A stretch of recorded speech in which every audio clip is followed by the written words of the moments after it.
and they're off.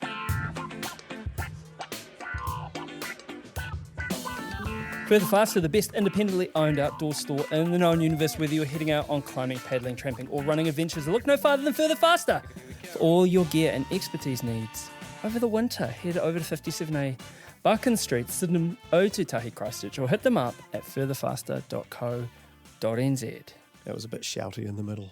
It goes something like further, faster, there in Christchurch. Rocky is hairy and so is Badger. Jules is nice and Jacob is delicious. Go to further, faster now. Oh, further, faster, there in Christchurch. Rocky is hairy and so is Badger. Jules is nice and Jacob is delicious. Go to further, faster now. Dirt Church Radio. Episode 369 of Dirt Church Radio, the trail and ultra running podcast. I'm Matt Raymond. I'm Andrew McDowall. Hi. And Ellie McPottinger. Where is Ellie? What's she up to? She's on the Gold Coast. She's been doing coaching stuff. Now she's having a well-deserved break. How are you, man? It's lovely to have you back last week. Such good feedback. How is the recovery going? You did? Oh. Yeah, we really did. really, honestly. Really did. Thanks. We literally did. How's the recovery? Oh, slow as all hell and still, stink. But I'm running and I'm adding 10 kilometres a week to my training. So, yeah, I'm going to take that. I have grand ideas of in a week's time, I will be 48 and I would like to run 48 Ks, but I feel like that might be pushing the boat out a bit far. So if you notice on Strava, like a random number, then you can pretty much figure out what happened there. Nice. Well, happy birthday for next week, man. 48. Wow. Yeah, sheepers. It's old. God. Anyway. No, I'd kill to be 48, thanks. Haven't just ticked over to 49. I tell you, that one hurt. That one, I've been absolutely fine with every single one. But that one... Why did I get all the grey hair, mate? If you're older than Oh, no. you're grey hair. Grey hair. Whatever, bro. It's creeping in. It's all in my beard. Like a Santa. Last week, you outed yourself that you didn't have any races on the calendar, but even though you are still recovering, have you thought any more? Have you changed? That's a non-loaded question. No, I haven't got anything. No, I'm still, aimless, rudderless, yacht broken in the middle of the ocean. I'm Costa Concordia of... No, anyway, sorry. No, I don't have any races. Yep. I like that. Hey, have you ever run the route bin? No. Have you ever ran the route bin or done the event? I have never been to the route burn or done it in any way, shape or form. In fact, for the amount of times I've been to the South Island to race and to run, the amount of actual routes that I've done is pathetically small, and I really, really need to address that. Did you see that the Route Burn Classic was on last weekend and it looked like incredibly challenging conditions? Touch and go, wasn't it, for whether or not it was going to happen, eh? Yeah. And that's certainly a race that has been called off a couple of times due to the inclement weather. But Emma Cook-Clark took the win in the women's race in 3:08.55, which is a blistering time, with Frances Redmond in second in 3:22.24 and Catherine Oberlin-Brown in 3:51.14. That's an insane time. Like, 3:08, 32K, isn't it? Over mountains. And we all know how fast Frances Redmond is. I mean, she just won Kepler and a bunch of other races recently. She's flying at the moment, and Emma's beaten her by like 14 minutes. Yep. That's insane.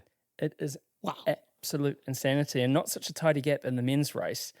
Jack Harris, who's the New Zealand trail running champ and who was on Dirt Church Radio a couple of weeks ago, episode number 364, go give it a listen. He lined up to defend his title, and he ended up getting pipped in literal sprint finish by Harvey Martin by 8 seconds. Have you seen the photo? I've not. You can see them. They're both pretty much in the chute. Oh, my word.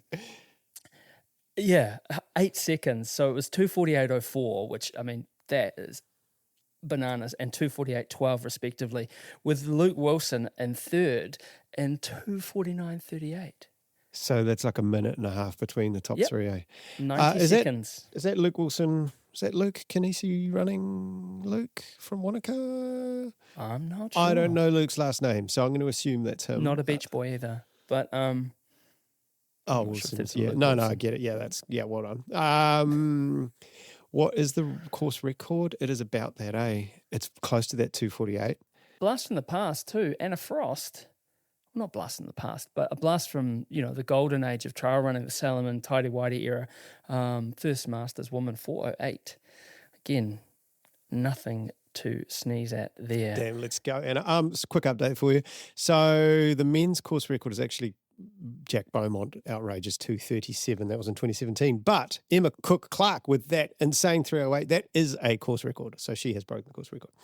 Amazing. Man, I text Jack to say congratulations and to see how it was. And his reply was that courses give me a lot, but yesterday it took a lot back. Wow. Just, It's very deep. It is. And I mean, knowing that man's capacity for suffering. Yeah. Wow. So you did the interview this week, bro. Who did you talk to? Who did I talk to? Oh, Matt Bixley, the proverbial mouth from the south. And I did ask him about that, but I saved it until the end just in case he hung up on me. So it was amazing. Like, talk about people that go deep. He is a real thinker, planner, and far more of a nerd than I thought. We talked about Kepler, Barkley. We spent a lot of time talking about the Barkley Marathons, which he did earlier this year. And Rogaine, I got to say, he's piqued my curiosity. I'm going to have to go give that a go, and I might drag my kids along kicking and screaming as well. And just how, and a little bit of cricket talk too. I'm sorry, got a little punishing on the cricket talk. We saved that one till later on. You'll be pleased to know. But just a really interesting dude. I think you'll enjoy it. Nice. Excited. And he has now reached returning champion status on Dirt Church Radio. He was last on in episode 228 way back in 2023. I think also this isn't the first time he's done the Barkley, is it? So he was talking to me and Eugene about that, but... Correct, yes, second time. But, when you guys interviewed him, neither of you are really into cricket. So, I just feel like we connected better. So, yeah. I'm sure you did on so many levels. But look, before we get into that interview, we better do this. It's the greatest run ever. It's the greatest run ever. Greatest run ever. This is the part of the show where we ask you to write into us and tell us your greatest run ever. It doesn't have to be a race or a mountain summit. It might just be a run around the block, something to fill your cup, something that's sung to you for some reason, and you can send them in to us at dirtchurchradio@gmail.com. And this is from Matt Bowwater. Rewind to the 7th of February 2025. I rolled out of my bunk, quite literally, at the Backpackers in Arthur's Pass. The bustling metropolis was buzzing with coast-to-coast event atmosphere, and I was even sharing the Backpackers with a couple of people doing the mountain run event over Goats Pass that day, where I had myself ran through the day before, as Te Araroa shares the same route. At this point, I was approximately 2,230 kilometres deep and a few Everests of climbing into a 3,060 kilometre journey along the Te Araroa, from Cape Leanga to Bluff. So although I'm feeling weathered and washed up, I'm starting to get a sniff of success, as the end result in Bluff doesn't seem like such a pipe dream anymore. Today's plan of attack was to rejoin the trail from Klondike Corner and continue south and over through to Hamilton Hut, where I'd booked a bed in the hut for the night. It was just a gentle, in air quotes, 25 kilometres with 1,000 plus metres of climbing day today, and due to the logistics of the hut camp spacing in this section, which was very tame in the grand scheme of things, so I didn't rush out of bed, and after a sleep-in and a breakfast of champions at the shop once it opens, and Matt writes here it was a steak and pepper pie and a mocha with 3 sugars, I was off like a bride's nightie. After some heartburn for good measure, and I'm wondering what's causing that, was it the pepper, was it the steak, was it the 3 sugars and the mocha? But anyway, I headed off on the Foot Falcon, but with my thumb all stretched out and warmed up, ready to throw out at the first car heading in my direction to try and catch a ride, as in a dream world, I had no intention of running the 8K extra from the village back down the road to Klondike Corner to link back up to the defined Te Araroa Trail. When you're doing something as long as this, it's really hard to donate extra kilometres for absolutely no good reason, but sometimes God has other plans, and that's exactly what had happened the night before when I'd been spat out of Goats Pass to conclude my day's journey. Expecting to be able to jump on the road and hitchhike up to Arthur's Pass for a bed and a feed, I arrived at a freak traffic jam extending all the way from Arthur's Pass over 6k back near to the Grainies shelter, so I had no choice but to run all the way up the road to the township. Any coasters will know exactly what I'm talking about and might remember me as the hero limping past them while everyone was sitting log-jammed in cars, losing the will to live. This morning was a different story though. I barely had time to blink an eye before an SUV came over the crest and pulled straight over for me and offered me a ride down to Klondike Corner. Once upon a time, I would have been way out of my comfort zone doing this and had never really been comfortable hitchhiking, or to be honest, really had any good reason to, but desperate calls for desperate measures, and I'd learnt the tricks of the trade by now. My ride turned out to be Marewa from Pure Sports Nutrition, who was heading down to Klondike Corner to set up for the Coast to Coast athlete's arrival later that morning. So this was a massive help, and I was extremely grateful, especially when she loaded up my pack from her boot with a heap of gels and other product to get me through the day. What an absolute legend. By this stage, I was dropped off. The day was not getting any younger, so it was time to get the show on the road. Today was a good variety of trail, in quotes, and typical of the day on the Te Araroa, with an extreme variety of surfaces from rock hopping across riverbeds to begin with, to a road section, to defined dock trails, to mud and four-wheel drive tracks, to farmland and river crossings, you name it. One of the early highlights of the day was the large bin of sheep food a farmer had left out by a fence for all the hikers to feed a paddock of sheep, who conveniently were all of a sudden your best mate and lapping up pats and carrying on like a golden retriever since they knew they would be fed. Funny that. As mentioned earlier, it was the morning of the Coast to Coast, and that the two-day competitors would be arriving down onto Klondike, so after a couple of hours of climbing up to the lagoon saddle, it was still enough that I could hear the megaphone way back down at Klondike Corner with instant flashbacks when I was lucky enough to complete the race a couple of times in the glory days. When I arrived at Hamilton Hut, it was only early afternoon, so I listened to my gut and made the executive decision to press on. I took the small detour up to the hut, poked my head in the door, and scribbled some lies in the hut intention book, and then told a few innocent bystanders that if anyone showed up without a bed tonight, Christmas had come early and they could have mine. Another thing that had the community buzzing was that Carl Sabe was not far away and was hot on my heels while absolutely annihilating the FKT of the Te Araroa. Although nowhere near his pace, I had a vision that he was going to catch up and pass me during the day and give me a pat on the back, so I was running scared but also quietly hoping I would encounter him. It was Murphy's Law because I was running like a blue-ass fly. He never actually caught me, and the next day he overtook me while I was having a rest day down at the pub in Methven. The bread and butter of the runnable trail was from this point onwards after Hamilton Hut, as the valley opened up into a mixture of farm and goat tracks meandering alongside and often through many river crossings down towards Lake Coleridge. I took advantage of this and really pushed on, making good time and really starting to find my mojo. My latest plan, which has been known to change, was to try and get to the powerhouse campsite, but yet again I was running with authority and could taste the barbecue at my mate's house in Methven, so the second I got the first bar of reception near the top end of Lake Coleridge, I swiped away a couple of Tinder notifications and then made the Mayday phone call to my mate that I would be a day early if he could drive up to the trail end and pick me up. By the time I high-fived my mate and his missus at the pickup point, it was right on dark, and with my headlamp still on, while sculling back a full cream can of Coke, that was finally the end of a spontaneous 69, he says, don't say it, day. Look, I don't make the rules. Nice. Although I didn't set any records or even remotely close to Carl Sabe during my mission from Cape Reinga to Bluff, it was a massive life goal of mine with so many highs and lows, and this day in particular was one that stuck out in my mind. Skip forward 1 year and I've been lucky enough to be given another opportunity to run and fast pack the length of the South Island in the opposite direction on the Te Araroa from Bluff to Picton, and Marewa and Pure have contributed all of my gel components for the mission, which I could not be more grateful for. It's people like her and experiences like these which make me so grateful to have fallen into this sport. Although I've been lucky enough to battle my way through a fair few missions and adventures over the years, it's not often you have a day compacted with so many different encounters, experiences and memories, and for that reason, this was my greatest run ever. Thanks, Matt, and the rest of you, please send them in. The cupboards are getting bare. dirtchurchradio@gmail.com. 8 years, never missed a greatest run ever on an episode. We don't intend to start now, so yeah, send them in, dirtchurchradio@gmail.com. Dirt Church Radio. Right, let's get into our conversation with the one and only Matt Bixley.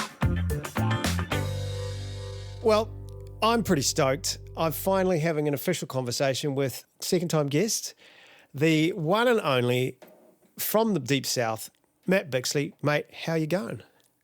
Kia ora, Andy. Yeah, good, mate. I'm happy. It was cool to be back on Dirt Church and nice to have a chat with you. It's actually nice to finally get to meet you down at the. It seems like I turn up at the Kepler and it's like I ran with Eugene and then got on and then had a chat with you and got on. It's like you got to come down to Kepler and have a chat more often. Well, that's true. I'd like to go to Kepler every year. That would be great. But yes, it was awesome to meet you at the finish line there. You still have a far superior Kepler time to me. We could start quickly with Kepler because that's actually the first time I heard your name. And that was as a result of an incredible set of instructions that you wrote regarding how to run the Kepler. Kepler my and way. yeah, and I've got to be honest, I actually I pulled those up yesterday and had another read.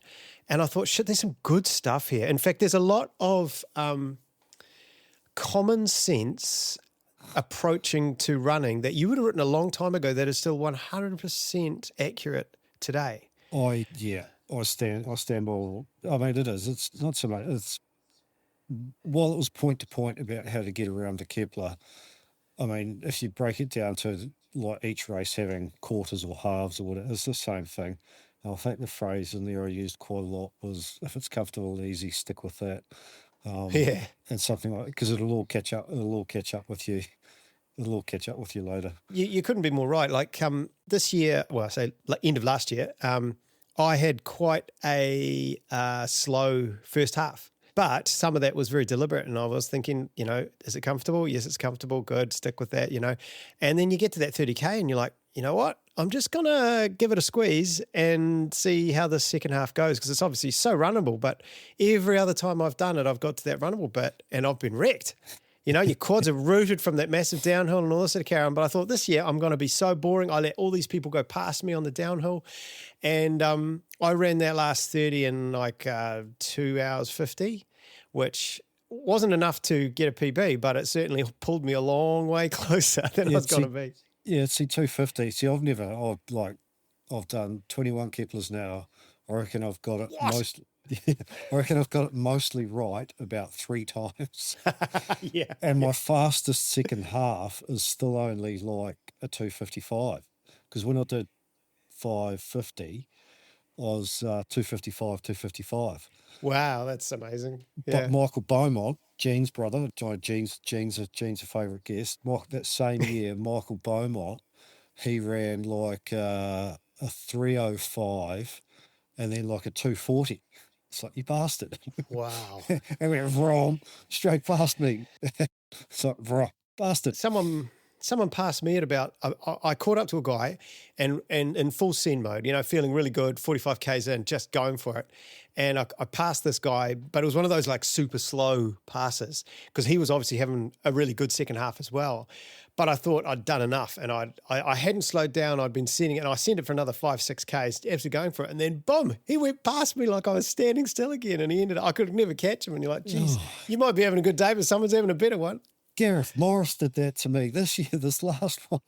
I don't know, when he flew by me, Rainbow Reach-ish, and he just went and pushed me out of M50s. It's like, you bastard. Oh, geez. He will enjoy that. He'll dine on that for a while. Well, he did all his training when he was 49. He turned 50 the day before it. It doesn't count. Yeah, I've got 2 years more. I'm 48 in a week, and then I've got 2 more years until the next category. That should be fun. See how I go. Old and feeble. I liked your comment with the John O'Wyatt. You made a comment about John O'Wyatt in your little guide, and no, you're not John O'Wyatt. You're not going to be able to run up the hill, and then you had to put an addendum that said, "Okay, it turns out one of you is John O'Wyatt, and so you can keep doing what you're doing." Apparently, he read it.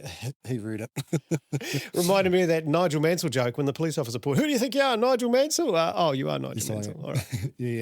Jono read it, and he basically agreed.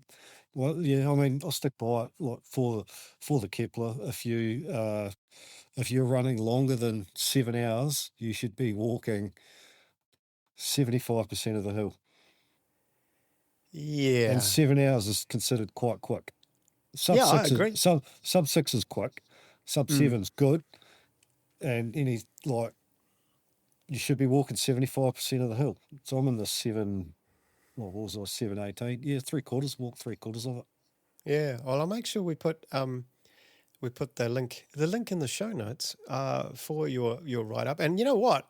Feel free to write some more. Do some other races, man. 21 Keplers. Let's get you around the traps a bit more, eh? Oh, when Kerry was first starting squad run, he tried to bail me up to ride his algorithm to do his splits for Tarawera. Not a bad idea. Yeah. The other couple of things I thought were funny is you mentioned Leppin, and that felt like a hark back to the past. Do people still use Leppin? Well, probably Michael Beaumont.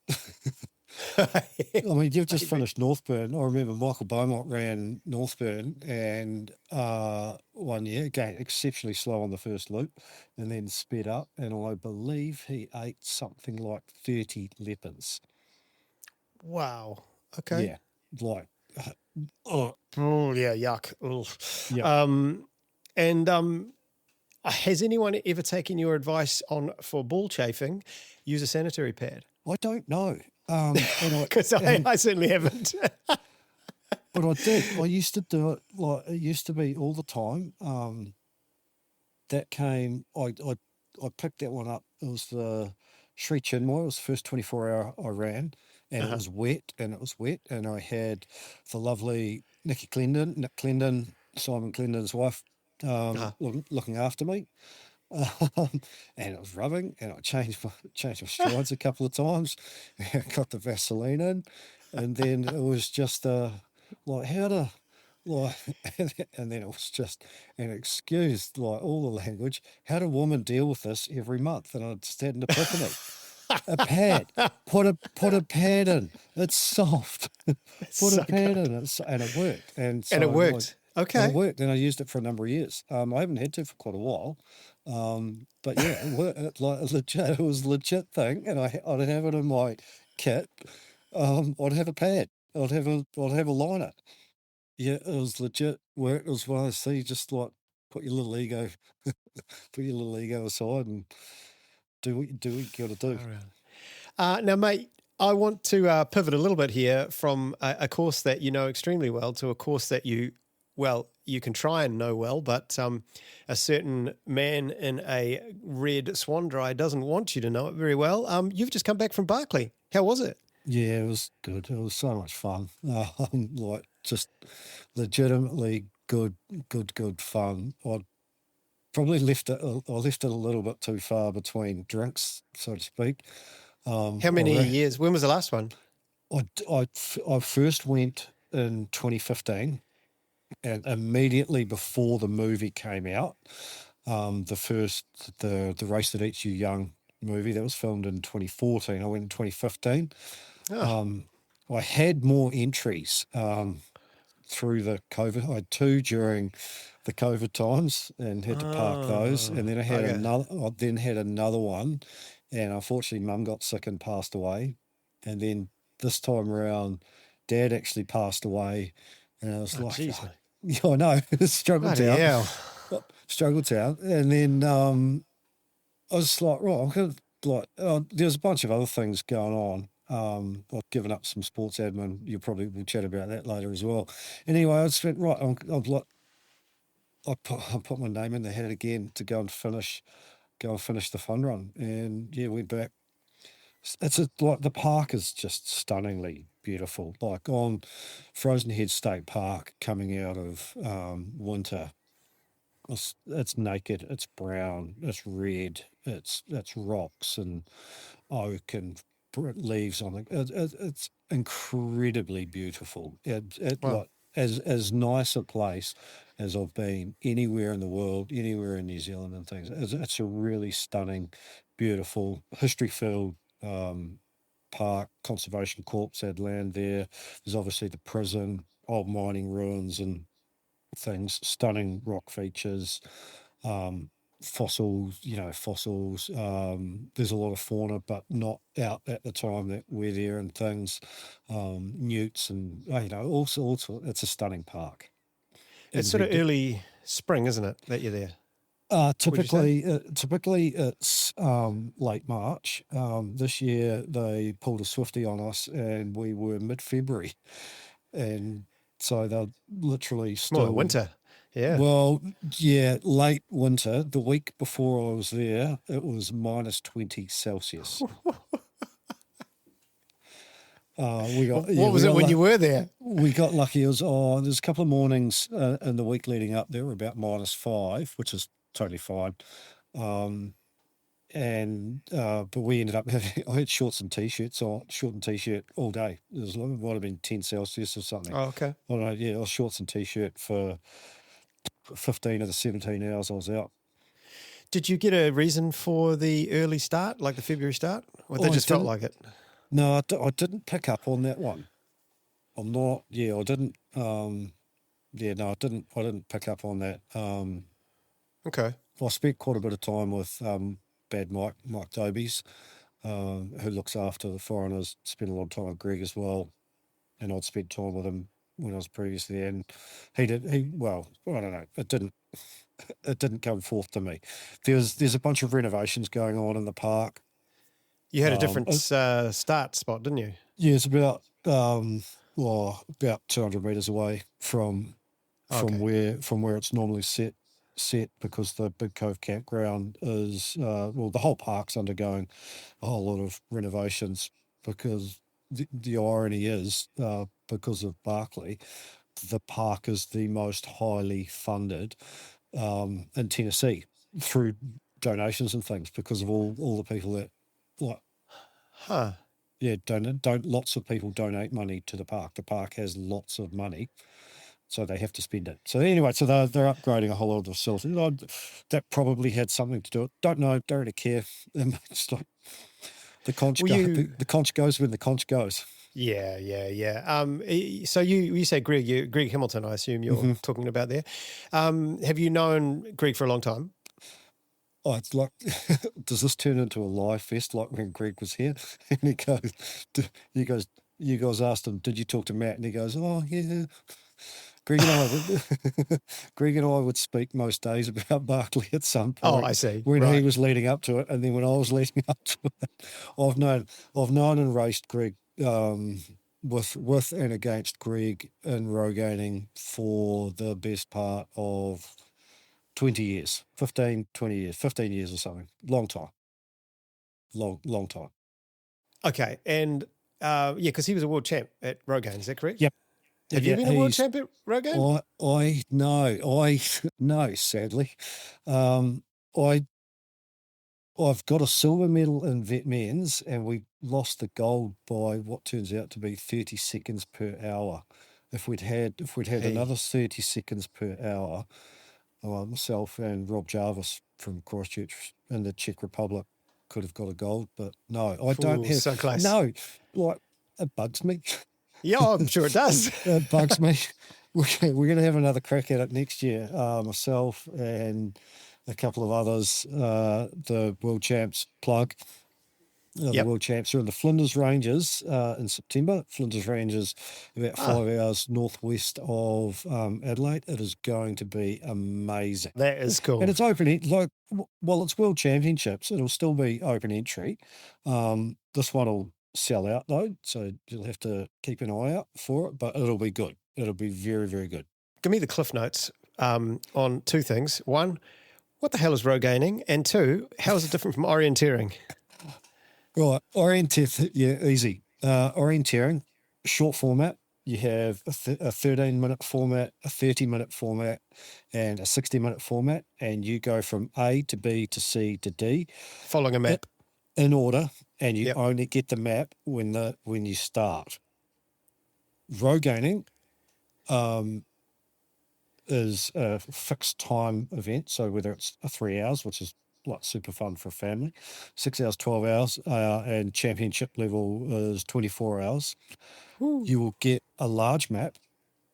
You will get it 2 to 3 hours before the start, and you plan which of the controls you want to go to, and they each have a differing value in terms of points. So they're not worth 1 point. it might be worth 20 points or 30 points or 100 points, and your goal is to get the highest score. So Wow. you Okay. could go and get more controls, but a lower total score. You've got no idea what anyone else is planning. No, you got no It's idea. just you as a team. How many on the Scatter. team? Shotgun. Championship level 2 to 3. Otherwise, anything goes. So it's very much teamwork. You've got to balance each other's and acknowledge each other's strengths and skills. You need. Do you have to stick together? Absolutely, you have to stick together. Right. You can't just send everyone off to different checkpoints. No. Yeah. Okay. No, you can't. No, you can't do that. So you've got to balance what your strengths and weaknesses are. You've got to have an estimate of how far you think you can go in that particular 24-hour period. So for the geeks in the sport, which I'm at the top of the tree in the geek level, we've got I've got a database of tables of different terrain types, how far I can go with these people in 24 hours with this amount of climb, and what the difference is between the straight line distance and what our actual distance will be, and yada yada yada. So it's a geek sport. It's like, and yeah, they're geek sports. Yeah. No, that's good. I'm all about that. It actually sounds amazing. So sorry, more questions. We will go out one day. One day we will go out. Yeah, let's do it, man. I assume it's impossible, no matter who you are, to get to every single checkpoint in the 24 hours. That just depends on the course that's been set, and the will of the organisers. Like, I've cleared courses before. Okay. And I've set courses at a championship level. One of them's been cleared. But typically, no, you cannot get everything. And what happens if you don't make it back in time? You lose points. You don't lose all your points, you just lose some. No, just you lose. You lose points. Again, it depends on the. So let's say 24 hours. You typically lose 20 points per minute. Oh wow! Okay. So the entire number of points on the map might be 4,000, and you might be able to get 3,000, and you'll lose 20 points per minute for every minute late that you're back. I'm a big proponent of penalising hard. I'm not surprised to hear that. Yeah. There's obviously, like, we talk about the nerd factor in these types of events. There's no doubt that Barkley falls into the same nerd category. You look at those guys that are doing these 5 laps, they are all like doctorates in astrophysics and various other super nerdy things. So there's definitely a correlation there, right? Yeah. Well, originally, yeah, that is changing a little bit over time, but I think it still holds reasonably well up until like of the first about 16 who finished, something like 15 were graduate, postgraduate in the physical sciences, the mathematical type based sciences. But even when you look at Jasmine and her amazing result, Jasmine's very much A-type driven, organised, goal-oriented, planning, time management, all of those things, and essentially project managed, finishing Barkley. You can't finish in 1 year or probably even 2 years and things, and so you project manage it.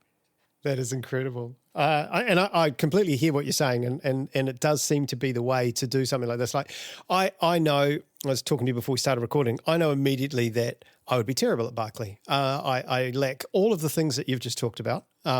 Patience being one of the main things that I know.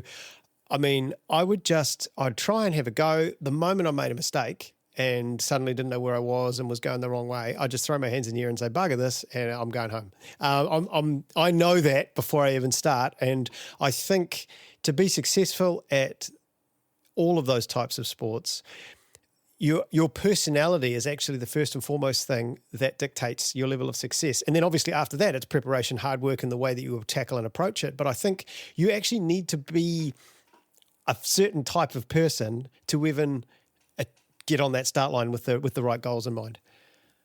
Oh no! Anybody can get on the start. Anybody can get on the start line. Oh, sure, you're a sacrificial guy and everything, sure. Well, no, but the whole sacrificial, the human sacrifice is people just think it's like the worst person there. No, Nikki Spinks, who used to hold the Bob Graham round record, and she went to Barkley and did a loop. Yeah, she did a loop. She got the sacrificial virgin, not virgin, the sacrificial human her second year running there. Okay. So it's all about somebody who thinks they should be there and do all right, but really just has no business being there.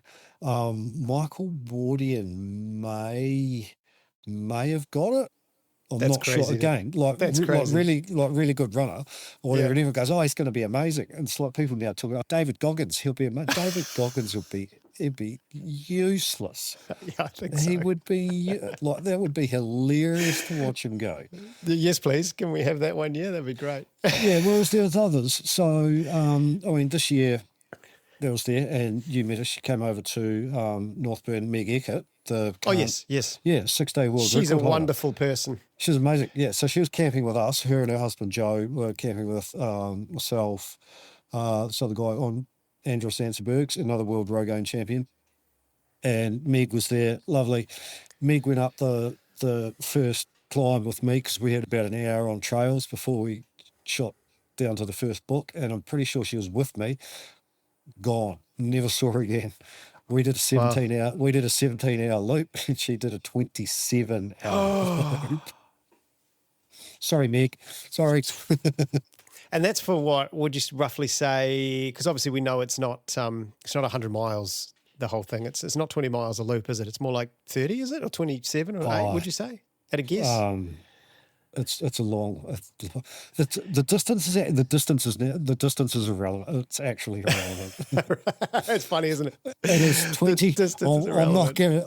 It is 20.00 miles. Oh yeah, sure it is, mate. And sure it's it not, is. and it's not 20.0. It's 20.00 in the instruction books. Yeah, I know. I mean, I've drawn the latest loop. I know how long it is, and things. And it's a lot longer than the first time that I ran it. Like the first time I ran it, it was X distance. This time around, well, the one that Greg finished is about an hour longer than what I did, and then this one is about an hour longer than what Greg did per lap. So did you say 17 hours for your Yeah, we did 20.00 miles? We did 17. I was for those that saw things, I ended up in that group. I think they called it the Elite 8 or something. Missing out. Anyway, you're in Shags's group, eh? You're in Stephen's group. Is that Yeah, right? Stephen. Yeah, we caught it. Yeah, so we went up the hill. Oh God! I just imagine the two of you. You would have just been punishing chat for hours. It would have been horrendous for everyone else. It was pretty funny. we had fun. I mean, there's Australians and Kiwis too. Oh no! Some plenty of the proverbial. Yeah, like I quite early on in the piece, I met up with a lady, Dawn Stone, from Arizona, and she's done a whole bunch of 200-mile, 250 things, and we just ended up. She couldn't drop me, I couldn't drop her, and we went and did stuff, and then another group of 5. Well, I think they'd been 2 different. Anyway, there was another group of 5.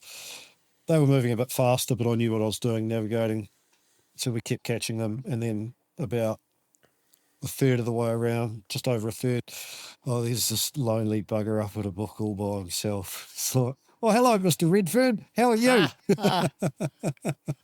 Are you lost? He would have denied it. He would have said, "No, of course not. I know exactly where I am." Yeah, and so we just ended up sticking together. Just this group of 8, just wandering around. Are you allowed to continue after 17 hours? Can you go out on 2?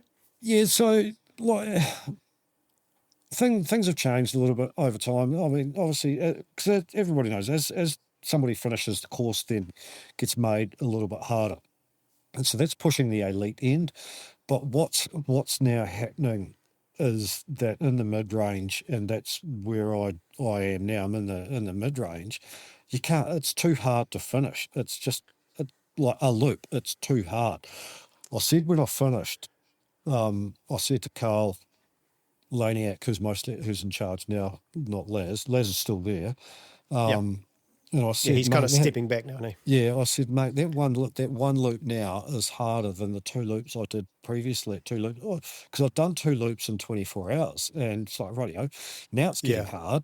Whereas this, the actual loop is just so much physically harder to finish. But the irony is, about halfway round, when we realised we weren't going to get the loop done in time, it just turned out into a big walk in the park. It was just like amazing. It was just like a super fun day out. It was just really enjoyable. It wasn't hard. It wasn't like, it's physically hard, but like, it wasn't taxing at all. So obviously, it was just fun. Sitting in comfortable suburban Auckland that I am right now, I'm trying to wrap my head around why it takes, let's round up, let's call it 40K for the loop. What is it? You say it's hard. Like 17 hours for 40K is obviously absurdly slow. So what is, I mean, are you like climbing with all 4 parts of your body? Like what's going on? Yeah, it's steep. It's steep up and it's steep down. There's one of the other, I'm giving away all the things. That's what I'm trying to get out of you. Right? Yeah. Yeah. No, I mean, it's just steep. Like, so Greg and I did all the calculations to do loops. You've got to be able to climb and descend 450 meters per hour and do 4 kilometers per hour. That's to get the loop done in time. Which is 12 hours. Yeah. Well. Yeah. 12 hours. Yeah, to do it in 12 hours. Right. And so it's steep. It's really steep. Really steep. Okay. Like if somebody was standing in front of you, you'd be licking their boots. Yeah. Okay. Yeah. And they're like a metre in front of you, but they're like a metre above you. Yeah. Okay. Yeah, the slopes. Have you done Mount D, Mount Difficulty? No, but I have been harassed so many times now to do it that I think I might have to pop down and do it potentially this year. So it's on the cards. Yeah, it's steep. I mean, it's okay. So it's not the nav or anything like that. I imagine the nav takes a little bit out of it, but like that's not really a huge factor, is it, in the time? Yes and no. Again, yes and no. Meg took 27 hours because they spent 4 or 5 hours looking for one book. Oh my God. Whereas I am not cut out for this. No, at all. Like as a general rule, and then referencing to orienteering, I'd consider the nav generally to be at the level we'd put 14-year-olds on. Okay. So you're going to the top of a hill, or you're going down a hill to a stream junction. But you have to know which stream junction. What I'm taking away from that is that you probably find it really easy, the nav of Barkley. Well, yeah, it's easy until it gets hard, and then it's easy until it gets foggy, and it's easier and it's easy until you're tired and yeah. Well, yes, a little. Well, Greg, that's what Greg found. So, like, after 30 hours, then it's hard that you get tired. But it was like things like we were going down one. It was with Dawn, and she'd done the section before, and I hadn't. So there was only about a third of the course I was familiar with. Right. Anyway, it's changed that much. Yeah, changed that much.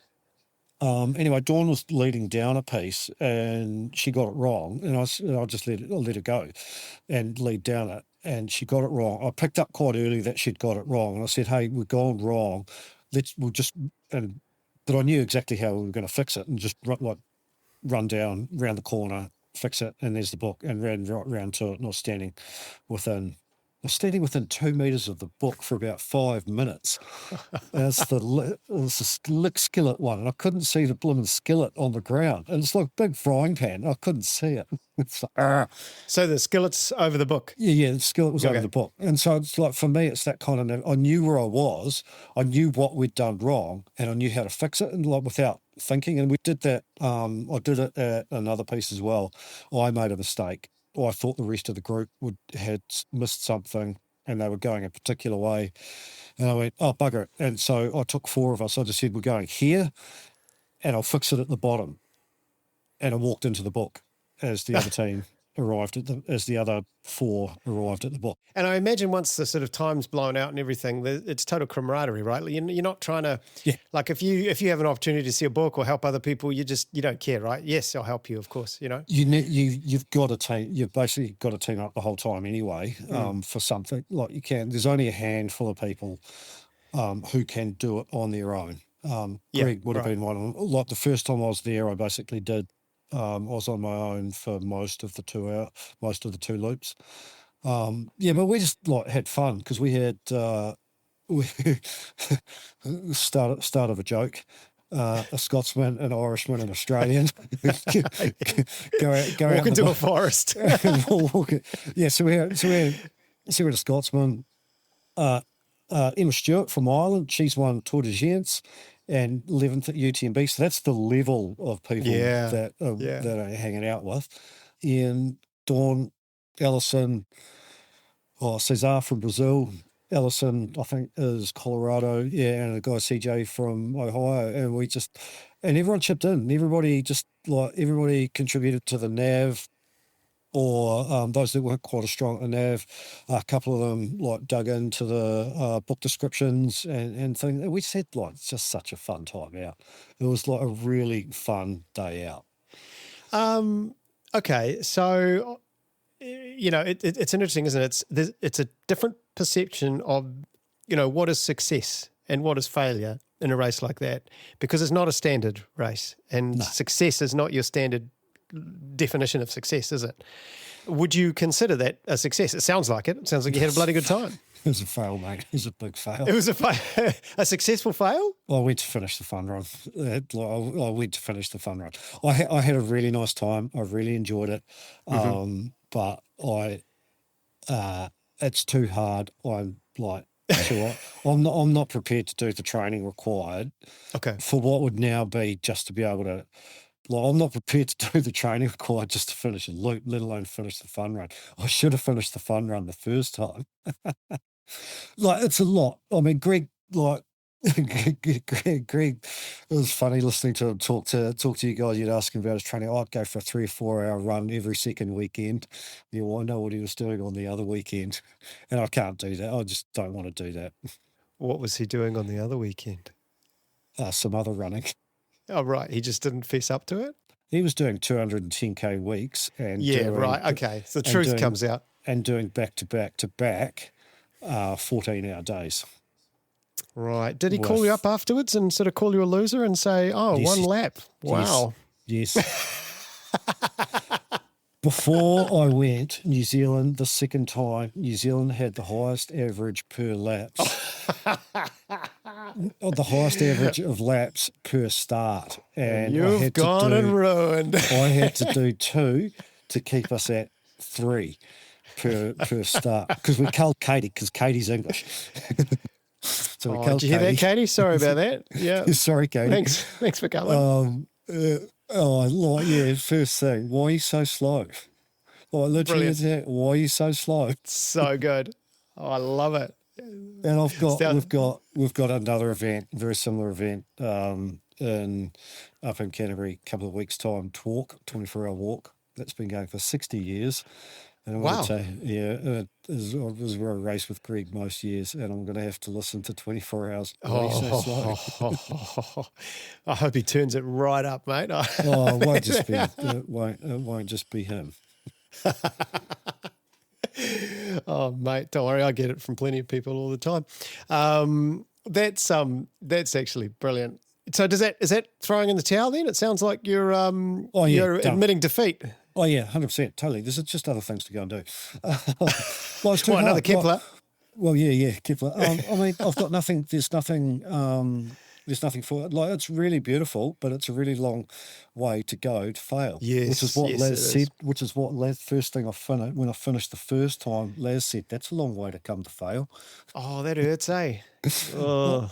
Well, it is. It's pretty pain in the ass. Yeah, no, it's fun. I've done my time. There's others. There's a couple of other Kiwis who were on the wait list this year. One of them may have blown his biscuits. The other one, I think, has they're doing their time and they're getting in the old school hard way and just building a resume, making a name for themselves. And Oh, I wonder who that is. I presume you're not going to tell me. I should know. No chance. No chance of that. But I think they're going in with the right mindset that it's not a box ticking exercise. That they're not just trying to tick off, oh, I've been to Barkley. They actually want to go and, they're building their skill set. They're doing things. They might get in next year. Don't know. That's exciting. I look forward to finding out who that is. Has the hype sort of died down in the, let's call it the village, in the car park? Like, you know how it got pretty crazy there for a while? I lucked out yet again because I went first time again before the movie came out. This time around, because they pulled it forward a month and the park was closed, there was no one there. It was awesome. Wow.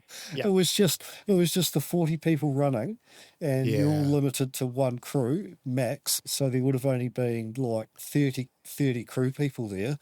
And the 10 or 12 or the race staff, because there's a bunch of race staff and people involved in the event. It's not It was never just Les and Carl. There's about so there was no one there. There was hardly any media. It was awesome.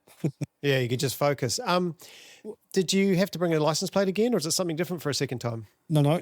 This time around, so I haven't finished, so I don't have to bring a pack of camels. This time around, it's usually something random. Pack of camels if you finish 5 loops. Yeah, pack of camels. So I mean, in the past, it's been thick woolen socks or white cotton shirt. This year was a trinket from your country.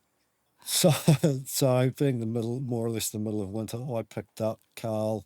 I picked him up an All Blacks beanie, one of the old black woolen All Blacks beanie. Now I saw there was something on the news the other day that they might have all gone. That business might have gone belly up. I'm not sure. Anyway. Oh, okay. Yeah, no, it's trinket from your country or something. Oh, and we had a potluck dinner, and you had to bring something, your national dish or something from your state. And I had this Airbnb, and by chance it had just a little cabin one in the middle of nowhere, and by chance it had a slow cooker in it. I sourced some lamb, and I did some slow cook. I took roast lamb. Went down a treat. I bet it did. Bloody good job. Maybe they will invite you back. There's other stuff to do, including what sounds like an amazing world champs. Will that be 24 hours, the one in north of Adelaide?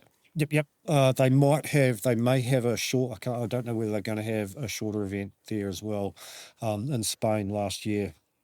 Okay. Because sadly I had to go. There's 24 hour, but they had a 6-hour event as well, and I did that with my wife. It was fun. Adelaide, no, 24 hours. But you don't have to stay out for 24 hours. You can just go and do your thing. It'll just be a high quality event. It'll be a great map. The terrain looks amazing. Absolutely stunning. Google Flinders Ranges. I've seen, Stephen, speaking of which, he ran a ultra in Flinders last year or the year before. They ran a 100-miler in the Flinders Ranges. Oh, really? Awesome. Oh, not the Heisen Trail one, which isn't quite in the Flinders. Okay, maybe I'm a little off. Yeah, maybe. Yeah. I don't know. Anyway, Heisen Trail is up from Adelaide, but it's all in that. That does actually ring a bell. Yeah. Yeah, I think that's what it was called. Oh, but Heisen Trail's like the full length of it's like 1,000 kilometres, so they may have done it up. It wasn't quite that far, I think. It looked like a loopy, circuity thing. Yeah. No, that's awesome. I mean, I know what you mean. Like, it's no different to a 24-hour, you're running around a running track. You can stop anytime you like, mate. You don't have to run for 24 hours. Oh, you can run for 2 if you want. Well, it's exactly the same as a 24-hour. You've got to be organised and have a plan and a structure.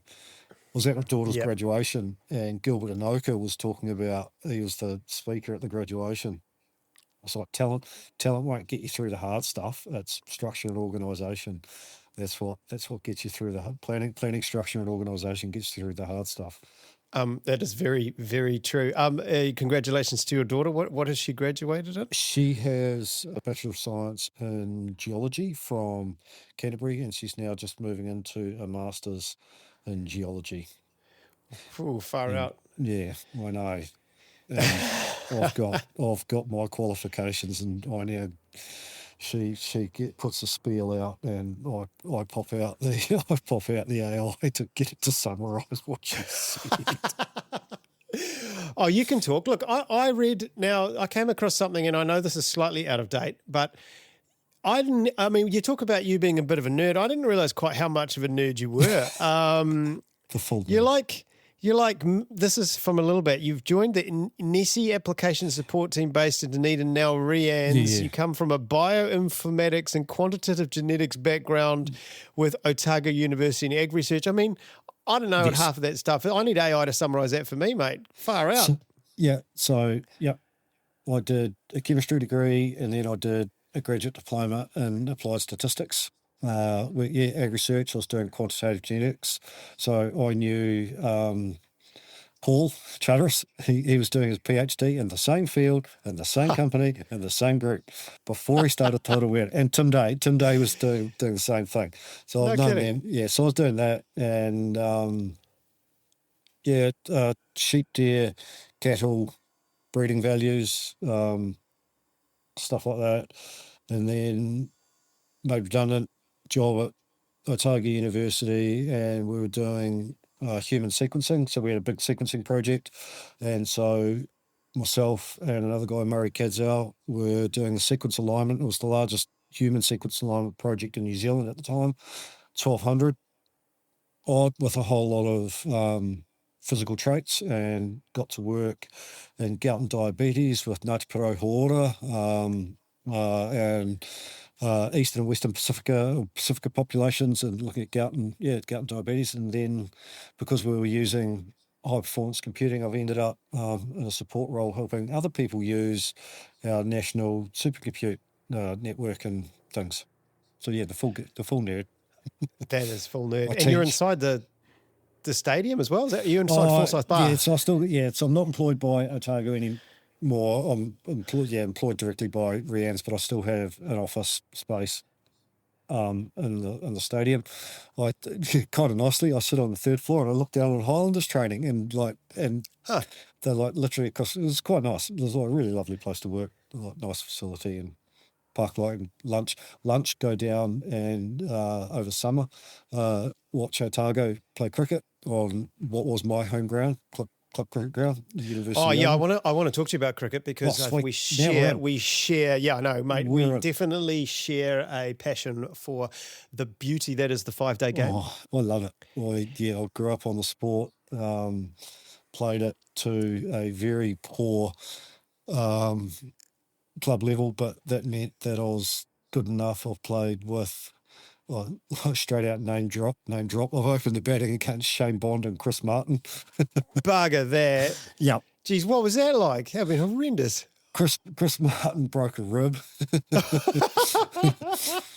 Chris Martin broke a rib. Oh, it was fun. Yeah, but got to play, because it was like back in the days when the young fellas would still be playing club cricket. So with against Mark Richardson, the McCullum brothers, and all of that kind of stuff. It was like fun. So you're always exposed to all these people. I was always exposed to, really top end, driven, high performance athletes. Who'd you play for? Canterbury? No, God, no. This is just playing club cricket and stuff. Sorry, I mean Canterbury region? No, I played for Burnside West. I did some age group for Taranaki, or not age group, sort of development level, whatever. But I was the useless one. Dad was good.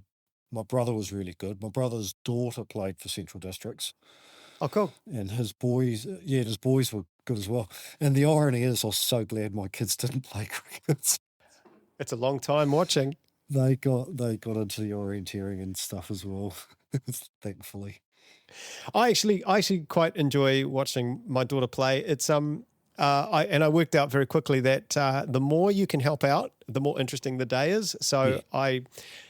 learnt a lot of umpiring rules that I never thought I needed to know, so that I could help out with umpiring, and then just some general sort of coaching and warm-ups and things like that, and setting up the field and stuff. And suddenly the day's a lot more involved. It's a lot more interesting and fun. I wouldn't want to just be sitting on the sidelines for the whole thing. Yeah, my brother did. He's gone on to coach like Tasman regional level sports stuff. But I'd have been the same because I mean, I dive deep into sports admin and stuff. I set and plan rogaining and orienteering all the time. I think from 2017, 2015 to 2022 or something, I set, planned or mapped every New Zealand rogaine champs. Wow. Yeah. And then I did, yeah. You just jump in. Will you be doing anything like for this Adelaide one, Flinders one? Will you be doing anything on the admin side of things, or are you purely a racer? No. So I had 7 years as the president of the International Rogaining Federation, and I stood down from that after the last World Championships, and that was partly what led to going to Barkley and stuff again as well. It was challenging. I'd had enough. I wasn't doing my own. Yeah, things stopped being fun. Yes, I know what you mean. Yeah, things stopped being fun.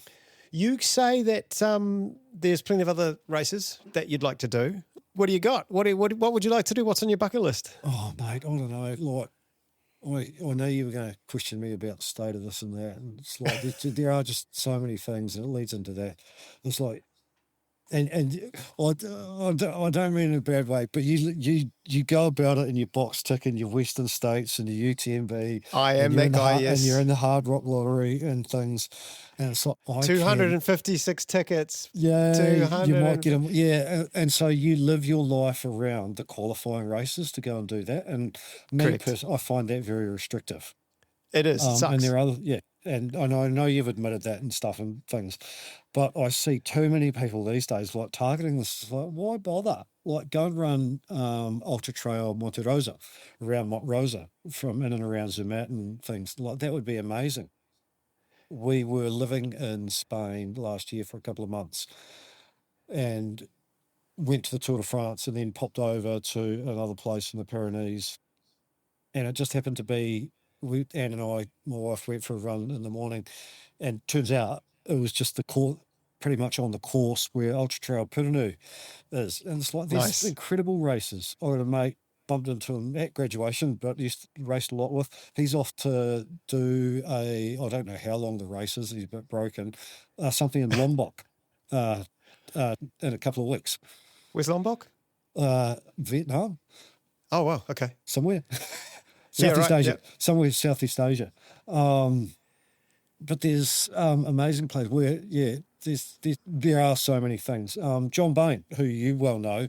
And mate, how much did he crush that? Just popped out. I know, I've seen him. I was so happy for him. 10 years 245 kilometres? What the hell? It took him 10 years of trying to work out how to do the stuff properly.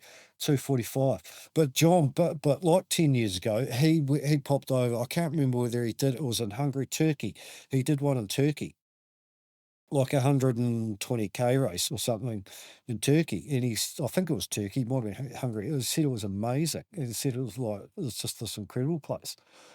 But I didn't do a race there, but I had another run. Went to World Rogaine Champs in the Czech Republic, and I went to the High Tatras in Slovakia on the Slovakia-Polish border and ran around. It was incredible, like unbelievable. If you go greatest run ever, the 30k loop that I did in the High Tatras. It was okay. We've covered that off then. Yeah, Turkey was amazing. But when did you do that? That was 2022. That was post-COVID. But there's tons, like same in the States. There's just tons of things to go and do and stuff. I really like the look of Cocodona too. It just obviously turned into a lottery. I've had a run around in some of that area in Sedona. But there's just stuff. There's stuff to do. Some of the other races in the States, not just but it is the Western States. It's the granddaddy. It's the granddaddy of the races. And I was lucky because from here in Dunedin, Jim Curse. He was one of my little idols and mentors when I was first. He ran Western States in 1979. Wow. When it was like before any of these things were cool or even known about. He also did the first. He also did the first Ironman New Zealand in about whatever that was, 1980 or 81 or. And the undies. Yeah. The undies and the crop tops. He would have been too. Yeah. But he would. But he did Western States. 1979. Wow, that really is ahead of the time, isn't it? When did it start? About 1976. Yeah. He I should know ran these about things. third official one or whatever, third or fourth official one. Way back. I've been to the start line. I have been to the start line. Oh, nice. It is amazing. Like, I mean, obviously, did I mention I've run Western States? Yeah, I know. But believe the hype. It is absolutely amazing. The whole experience was. Totally. And, because you're so worried it's not going to, it takes you 10 years to get into a race. You're just like, shit, I hope it doesn't suck. But it was amazing. And I'm hoping the same for Hard Rock if I ever get in. You'll be pleased to know that when I finally, because I've had this big 3 for over a decade now, and when I finally get that third one ticked, that opens the gates to just be like, right now I can go do whatever. I don't need to care anymore. So I'm looking forward to that. I'll give you an allowance on Hard Rock because I happened to bump into Brian Powell on Saturday. We might have been 2 or 3 whiskies deep. Brilliant. And I asked him in his life experience and things if there was one place, one race he'd love to go and do, and he said Hard Rock, and because the beauty, he said it's that good. Yeah, so he lives at the start line, and doesn't he? He lives in Silverton, doesn't he? And Mel's Garage. Well, at the moment he lives in Mel's Garage, but the other half of the year, he lives in Silverton. But he said it was that good, and the other one is Gobi, which you guys spoke to him about. And yeah, man, that sounded amazing. Yeah, and that was one of the best stories that I've heard on here. Just how he just talked about it was one of the most enjoyable dirt churches for me. Because he was telling a story about a journey and exploration, and so I guess for me it's like that exploration stuff, like to some degree. Oh, to be honest, mate, that's really what I want to do is just talk. Like, we've spent a lot of time talking about Barkley. To me, that's what I want to hear. I want to hear the story of a journey, and that's what gets me going, and that's why I really enjoyed talking to Brian about Gobi because you could almost see it, as he was talking about it. Yeah, it was really cool. Yeah, he loved it. And so, I guess it's like me talking about rogaining.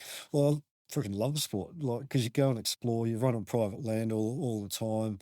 How big is the area? Oh, it varies. I'd say 250 square kilometres, which sounds big, but it's like 15K. 15K by 15K is 225. Gotcha. So it's not that big. It's big, but not that big.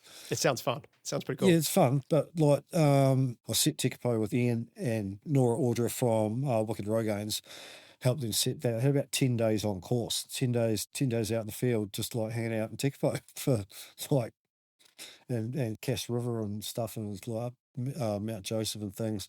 And so that was quite a lot. But I helped Terry Davis Highland events do down in town now, down on the Takatimus, and it was a whole lot smaller because we're sitting on a mountain range and things. But you go and explore and go and see fun stuff. And do we have rogaines up here in Auckland? No, well, yes and no. So we just had Orienteering New Zealand's annual report came out. Several things. So in the North Island, rogaines are all put on by orienteering clubs. Pretty much all of them all put on by orienteering clubs, and that's where you'll find them. And they'll typically be 3, maybe up to 6 hours. But down here, it's it's more commercial. The Dunedin Orienteering Club will put some stuff on. Nelson will put some stuff on, but in and around the Christchurch and over in Central, it's put on by commercial people. And it just seems to be a little bit easier to work the landowner relationships down here, maybe. Not sure, and the motivation and the drive to do it. It would be good. I've stepped back from the NZRA admin side as well, but we did try over the years to work with the likes of Sean Collins, Lactic Turkey, and Yeah. things to see if we can get like a 12-hour or a 24-hour back into the North Island. Like a Riverhead Rogaine for 12 hours sounds kind of cool to me. Yeah. So I mean, there's plenty of land and there's land, but it's about there's lots of landowner relationships and liaisons that need to be worked through. I think as a general rule, the land packages in the North Island are a little bit smaller, so to speak. Yeah. But like having grown up in the North Island, it's generally it's actually a whole lot steeper and rougher. Right. Yes.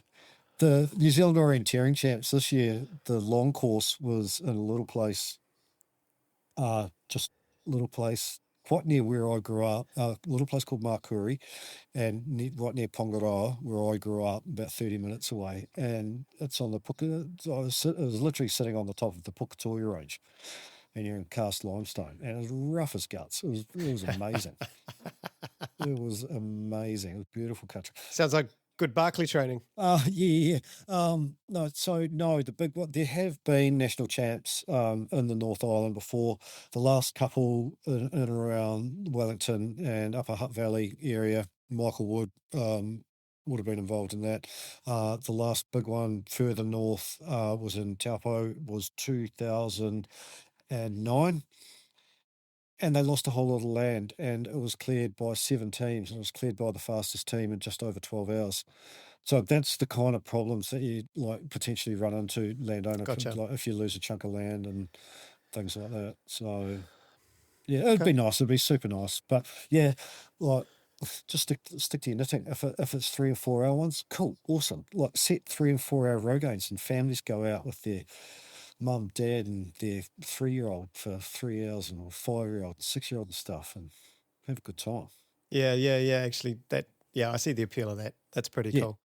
Well, Terry's got one on this weekend, and there will be so over in Central, he typically gets about 400 people turn up. No kidding. And I would estimate in the vicinity of 250 of those will be in the 3 hour. There'll be 6 and 12-hour events, but there'll be a 3 hour, and in the 3 hour, like there'll be 250. Half of those will be a combination of families with kids just going out for a explore and things. What a brilliant way to get them off screens, eh? Far out. Yep. I presume you can't run around with your Google Maps and stuff. Like, I presume you're not allowed to use technology, right? No, you're not. But it doesn't help it. It doesn't help at the pointy end. Like in a casual, like if it's a casual event, like a little club event or something, like people are just doing something. Who cares? Who cares if they get their phone out to find out where they are? They're not going to win. Okay. Like, because they've needed to use their phone. So like embrace going out and exploring and having fun, and seeing something new or developing a new skill set. Who cares if people like cheat?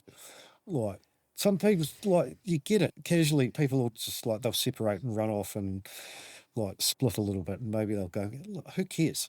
At a fun event, who cares? Yep. Like they're having fun. They're outdoors and having fun. Who cares? Well, mate, I'm sold. Let's put a pin in that, and I'll be down there. Maybe we need a Rogaine crush the Cargill. Well, those boys don't start those boys.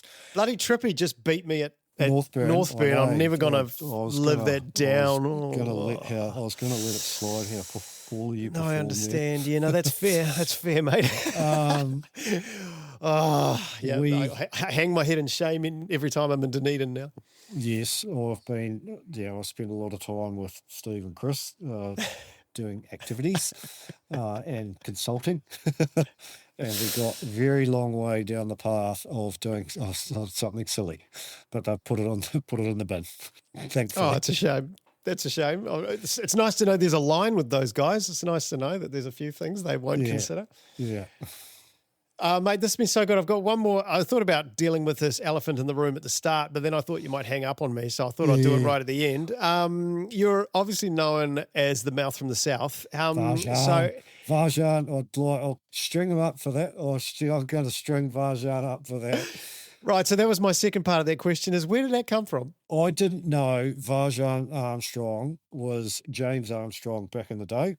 Uh-huh. And so when he turned up on the Kepler start list and Grant and I used to write the previews for it, I said I didn't think Varjan would win. Because you didn't know who the heck he was? Well, or did you know it was James? Because it's like I didn't know any better. Grant didn't. He didn't say anything, bastard. That's right. That's on point. So I don't remember. He's a cyclist now, mate. Doesn't matter. He's not even a cyclist. He's a cycle courier. That's right, Grant. Yeah, He's a cycle we'll get at you courier. when you can't defend yourself. Yeah. Anyway, sorry. Yes. Anyway, so it came from Varjan. He called me mouth of south. I was like, you bastard, Varjan. Oh, love him. Varjan's awesome. Oh, so he just came up with that out of nowhere. It's brilliant. I mean, it's catchy. It's too catchy. From this day forth, Mr. Bixley will no longer be known as the mouth from the south. Yeah, well, I parked it. I don't spend too much time online anymore. I have a little secret profile. I have a look at this and that. I make comment occasionally. I won't tell people your Strava name. Oh yeah, my Strava one. That one's funny too. We'll keep that one. Yeah, it has total. It has. Yeah, I'm sure it's nerdy as all hell. oh no, people find it, so we won't.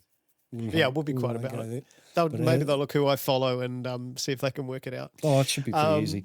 We've covered off your greatest run ever, as apparently that was in 2022. And did you say Croatia? Czech Republic? No, not Croatia. Slovakia. Sorry, in Slovakia. Yeah. We'll do that because then I can cop. Then it could be a cop out, and I don't have to actually talk about one. What a long list, mate. The next one, anything with a map in hand, was it a month ago? Anything with a map in hand. That's cool. Yeah, pretty much. Like a month ago, Phil Wood and I, who I rogaine with, and things. We went out the back of Naseby, Buster Diggings, and so I geeked out and I made an orienteering map of Buster Diggings from LiDAR data. So yes, the full nerd. And so we did that, but so we hung out on Buster Diggings for a wee bit and playing orienteer nerds. But then we went and bagged another 6 huts with topo map and out the back of Buster Diggings, and we had again shorts and t-shirt, blue sky day that you don't get out the back. We were in between the Ida range and the St Mary's range and the Hawkton range, so in that little U shape in there, it was just. And it's just choose your own adventure. It was choose your own adventure. We were straight lining across the tussocks. I did the same thing with Steve Tripp. Like around Christmas time, he said, we should go up here. He wanted to go and see the headwaters of both Waipori and the Taieri River. And so you go to Lama Law. And so we took some straight lines through the tussock. Amazing. Yeah, mint. Yeah. Up here, we're not allowed to step 1 foot off the trail or we'll get arrested. I've had a run around. Yeah, I've had a run, and it was fun. When he was trying to get the I've lost the name of it now. Hillary Trail? The Hillary. Yeah, Hillary. Yeah, that's one. Yeah, and he didn't get permission that first year. So he ran a marathon. We had a marathon, Lactic Turkey Marathon, and it was double loop marathon. And that was cool. Back when the trail was a trail. Yeah, that was cool. And Chris Morrissey turned up and me. Red was fast. James Kugler was there. I stayed with James. Yeah, it was like fun. Mate, that's brilliant. I've learned a lot today, actually, and I hope other people have too. Hoping we didn't lose them halfway through talking Test cricket. I hope people hung through there and made it past there. We didn't even really talk about sitting there for 5 days. Imagine. Yeah, we only brushed it. Imagine watching in the last hour on the 5th day, and New Zealand need 5 wickets against Pakistan in Pakistan, and I'm sitting there going, they can do this. And Ajaz Patel, he did it. That's not as 10 for day, but yeah, what was that? 5 or 6 years ago, they took 5 wickets in the last hour and beat Pakistan. That was amazing. It honestly, that you just don't get scenarios in T20s or even one days that you No. get in Test cricket. You know, you just get these weird things, especially on day 5. Things get weird, and it's so good. I got to see, just by sheer chance, because I live near Eden Park, I was coming back from my kids swimming, and we were walking past Eden Park, and there was 1 over to go between England and New Zealand. We were bowling. We needed 1 wicket. England needed to bat out the over for a draw, and Monty Panesar was on strike as the number 11. And they let us in for free. They let us watch the last over, because I was like, oh, can we have a look? They're like, yeah, 1 over to go. So straight in there, and I'm staring at it, and every single delivery was a scene. It was like a movie. Every single one, like the whole crowd's like, ooh. Well, that's like Richard Hadley against Mike Whitney over in Perth, when the umpire, the filthy, cheating Australian umpire. No, it was Danny Morrison. Sorry, not Richard. Danny Morrison, and he had Whitney. Love as and dirty, filthy Australian umpire. Okay, anyway, we are going to lose them now if we keep going. They're gone. Sorry about that. Although I know Bradley Horton, he's from trail running. He's still listening. He loves his cricket. Good boy. Mate, you're a champion. Thank you so much for your time, and I will be catching up with you somewhere out there in the future as we hold a map and go run around the woods, eh? I'll see you in the places, and I may even turn up at the odd running race. Yeah. Maybe round out that resume from Keplers a bit more. Yeah, mate. Dirt Church Radio is presented by me, Matt Raymond. Ali Pottinger and Andrew McDowall. We're on all the What did I podcasts. do? You were great. We're on all the podcast platforms. So like, follow, and give us a rating. It helps. We're on social media at Dirt Church Radio. Email at dirtchurchradio@gmail.com. Now, don't forget to sign up to our Substack for a weekly newsletter and aid station podcast.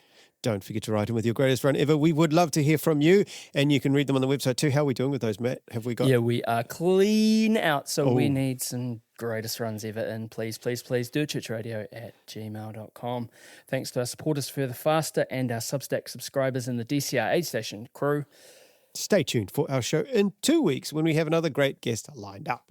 Mā te wā.